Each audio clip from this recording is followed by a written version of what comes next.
नमस्कार प्रणाम भोजपुरिया समाज, आप सबके स्वागत बा खबरें भोजपुरी में। हम अहिस तिवारी। पावर स्टार पवन सिंह जी के एगो नया नेक्स्ट हाई लेवल के गाना रिलीज होके जा रहल बा, जौना के नाम ह धन धुआं हो जाई। The real king of Bhojpuri power star Pawan Singh ji के अगर पिछला हर एक गाना के उठा के देखल जाए लोकगीत के टाइटल या वीडियो, तो हर एक गाना एगो अपने आप में यूनिक रहेला, कुछ नया रहेला, एक से बढ़ के एक होला गाना। पिछला गाना से ई गाना और ज़्यादा दमदार हुई। पावर स्टार पवन सिंह के यह तो खासियत बा, जहाँ लोग इतना दिन में छठ बीतला के बाद में करीब 10-10, 15-15 गो लोग गीत गा दिले बा।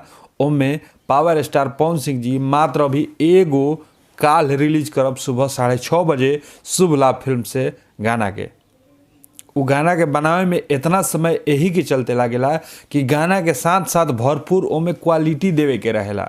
पावर स्टार पवन सिंह जी के जब नाम बा, इतना लोग चाहे लें, तो पावर स्टार पवन सिंह जी के भी दायित्व बा कि अपना जनता के, अपना भोजपुरिया समाज के, अपना भोजपुरिया परिवार के कुछ ऐसन दी कि लोग वो गाना के याद रखे, वो गाना से कुछ सीखे, वो गाना के आनंद लेवे, भरपूर आनंद लेवे।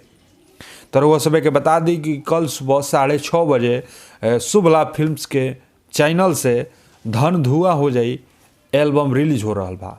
पावर स्टार पवन सिंह जी की आवाज़ में बा वो गाना के, माने कोई जोड़ा नहीं खे, एकदम जबरदस्त गाना बा, एकदम गार्दा गार्दा गाना बा।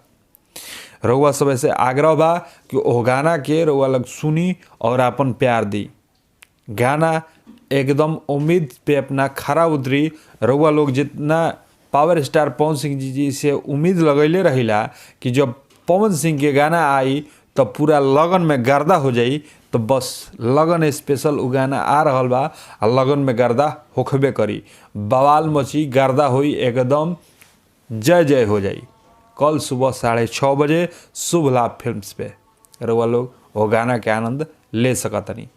तब तक मिलल जी फिर कोनो वीडियो में, तब तक खातिर जय माँ विंध्यवासिनी।